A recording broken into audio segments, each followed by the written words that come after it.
હળવી ઠંડીમાં સાંજે પેટ ભરાઈ જાય, હેલ્ધી અને ટેસ્ટી હોય, ઘરમાં નાના મોટા બધાને ભાવે તેવું નવું શું બનાવવું એવો વિચાર આવે ને, તો આજે એકદમ નવી વાનગીની છતાં બધાને ભાવે, પેટ ભરાઈ જાય, રેગ્યુલર સ્વાદથી થોડું અલગ છતાં પણ મન સંતોષાય ને તેવી વાનગીઓની થાળી બનાવીએ. તો શરૂઆત 3 થી 4 કળી અત્યારે મળતા લીલા લસણને સમારી અને ખાંડણીમાં ઉમેરી વાટી લેવાનું છે.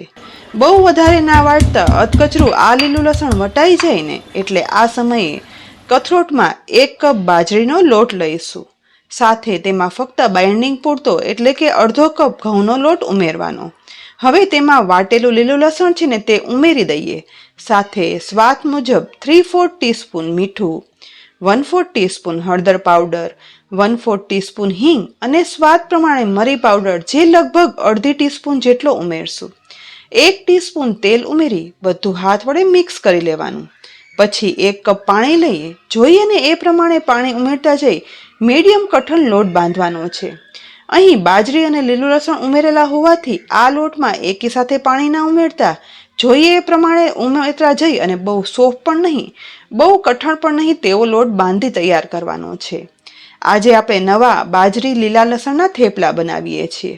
બહુ જ ઓછા મસાલા સાથે બનતા આ થેપલા નોર્મલી તો ખાઈ શકાય છે, પરંતુ જો પેટમાં પાચનની તકલીફ હોય કે પછી ડાયેરિયા થયા હોય ને તો આ રીતે બાજરી અને લીલા લસણ મરી અને હિંગવાળા ઓછા મસાલાના થેપલા દહીં સાથે ખાઈ લો ને તો એક અક્ષીર ઇલાજ છે. અહીં લોટ બંધાઈ ગયો છે તો ઢાંકણ ઢાંકી માત્ર 5 મિનિટ જ લોટને કૂણવવા રાખીએ. એ દરમિયાન ગેસની લો ફ્લેમ પર ગરમ થતી કઢાઈમાં 3 ટેબલસ્પૂન તેલ ઉમેરી ગરમ થતા તેલમાં અડધી ટીસ્પૂન રાઈ, અડધી ટીસ્પૂન જીરું, 1/4 ટીસ્પૂન હિંગ ઉમેરી 1/4 બાઉલ જેટલું લીલું લસણ ઉમેરી દેવાનું છે. લીલા લસણના બદલે સૂકું લસણ લો ને તો આના અડધા પ્રમાણમાં લેવાનું. તેની સાથે ફક્ત એક જ લીલી ડુંગળી ઝીણી સમારી ઉમેરશું અને મિક્સ કરતા જઈ બંને ગુલાબી બ્રાઉન થાય ને તેવા સાતળી લઈશું. લગભગ અડધી મિનિટમાં જ લસણ ડુંગળી સતળાઈ ગુલાબી બ્રાઉન થઈ સુગંધ આવવાની શરૂઆત થઈ છે. એટલે એક નાની સાઈઝના ટમેટાના ટુકડા પણ સાથે ઉમેરી દઈ તે પણ સોફ્ટ થાય ને ત્યાં સુધી ડુંગળી લસણમાં મિક્સ કરી અને સાતળવાના. સાથે સાથે મસાલામાં અડધી ટીસ્પૂન મીઠું, 3/4 ટીસ્પૂન કશ્મીરી લાલ મરચું પાવડર, 1/4 ટીસ્પૂન હળદર પાવડર, 1 ટીસ્પૂન ધાણા જીરું પાવડર ઉમેરી અને મિક્સ કરવાનું, જેથી મસાલા અને વઘાર મિક્સ થઈ તેની ફ્લેવર એકદમ ઉભરી બહાર આવે.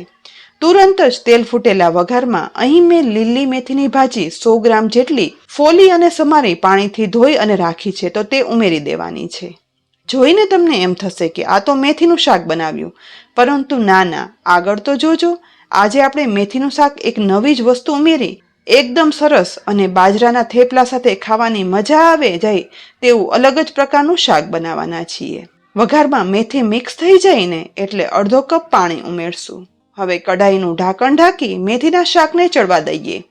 એ દરમિયાન અહીં મેં 2 લીલા પોળા મરચાં લીધા છે. આ મરચાંને આ રીતે ચપ્પુ વડે મોટા ટુકડામાં કટ કરી લેવાના. આવા મરચાં સ્વાદમાં સાવ મોળા હોય છે, માટે બીજ કે વેન કાઢવાની જરૂર નથી રહેતી. બંને મરચાંના ટુકડા થઈ જાય ને એટલે એક નાની એવી પેનને ગેસ પર ગરમ કરવા રાખી તેમાં 1 ટીસ્પૂન જેટલું તેલ ઉમેરી ગરમ થતા તેલમાં અડધી ટીસ્પૂન રાઈ, અડધી ટીસ્પૂન જીરું, સહેજ એવી હિંગ ઉમેરી દઈશું. હવે લીલા મરચાંના સમારેલા ટુકડા પણ વઘારમાં ઉમેરવાના. સાથે મસાલામાં 1/4 ટીસ્પૂન મીઠું, 1/4 ટીસ્પૂન લાલ મરચું પાવડર, 1/8 ટીસ્પૂન હળદર પાવડર, 1/4 ટીસ્પૂન ધાણા જીરું પાવડર ઉમેરી ગેસની લો ફ્લેમ પર ફટાફટ મિક્સ કરી દેવાનું છે. અને આ મરચાંને સહેજ જ એવા આ મસાલો કાળો ના પડે ને એટલા જ સાતળવાના.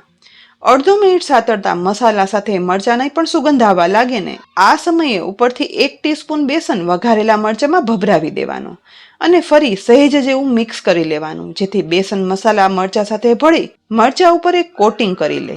બસ તુરંત જ શેકાયેલા લોટ સાથે બનેલા આ ટેસ્ટી મરચાંને લસણ બાજરાના થેપલા અને એક અનોખા મેથીના શાક સાથે પીરસવાથી થાળીનો સ્વાદ બમણો થઈ જશે. બીજી સાઈડ આશરે 5 થી 6 મિનિટ ચડ્યા પછી હવે ઢાંકણ ખોલતા અહીં જુઓ પાણી શોષાઈ ગયું છે અને શાક એકદમ સરસ ચડી ક્વોન્ટિટીમાં ઓછું થયું છે. મેથી પણ પ્રેસ કરતા સાવ બફાઈ ગઈ છે. તો આ સમયે ઉપરથી અડધા લીંબુનો રસ નીચોવી દેવાનો, જેથી સહેજ ખટાશ આ શાકમાં સરસ લાગે. બસ ત્યાર પછી તુરંત જ અહીં મેં ઝીણા ગાંઠિયા લીધા છે. આની જગ્યાએ ફાફડી ગાંઠિયા કે જાડા ગાંઠિયા પણ લઈ શકાય. તો અડધો કપ જેટલા આ ઝીણા ગાંઠિયાને આ શાકમાં ઉમેરી દેવાના. આ સમયે ગેસ બંધ કરી બધું મિક્સ કરવાનું. પરંતુ યાદ રાખવાનું કે જ્યારે તમારે જમવું હોય ને ત્યારે જ આ શાકમાં ગાંઠિયા ઉમેરવાના, જેથી ગાંઠિયાની થોડી ક્રન્ચીનેસ સાથે મેથીના સ્વાદમાં બનેલું આ શાક ખાવાની એકદમ મજા આવે. જો વેલા ગાંઠિયા ઉમેરી અને મિક્સ કરી દઈએ ને તો તે શાકમાં સોફ્ટ થઈ જશે. બસ મિક્સ થયેલા ગાંઠિયા સાથે એકદમ ટેસ્ટી મેથી, લીલા લસણ અને ટમેટા સાથે બનેલું શાક તૈયાર છે. તો ઢાંકણ ઢાંકી દઈએ. બીજી તરફ લોટ પણ કૂણવાઈ ગયો છે.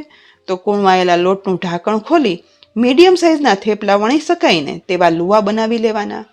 બનાવેલા લુવાને ગોળ વળી કોરા લોટમાં કવર કરી પાટલી પર રાખી આ રીતે હાથ વડે જ કિનારીઓ વાળી લેવાની. કારણ કે આજે તો બાજરીના લોટ વધારે હોવાથી કિનારીઓ ના વાળીએ ને તો થેપલા વણવામાં ફાટતા જશે.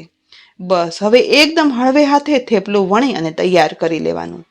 નોર્મલ થેપલા જેટલું પતલું ના કરતા સહેજ એવી થિકનેસ રાખી કિનારીઓ વાળતા જઈ વણાયેલું આ થેપલું તૈયાર છે.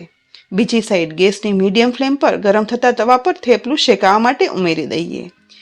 એક સાઈડ થેપલું અડધી મિનિટ શેક્યા પછી સહેજ ફોલ્લી પડવા લાગે ને એટલે થેપલાની સાઈડ ચેન્જ કરી દેવાની અને 1 ટીસ્પૂન ચોખ્ખું ઘી લઈ આ થેપલાની આસપાસ ફેલાવી દઈશું.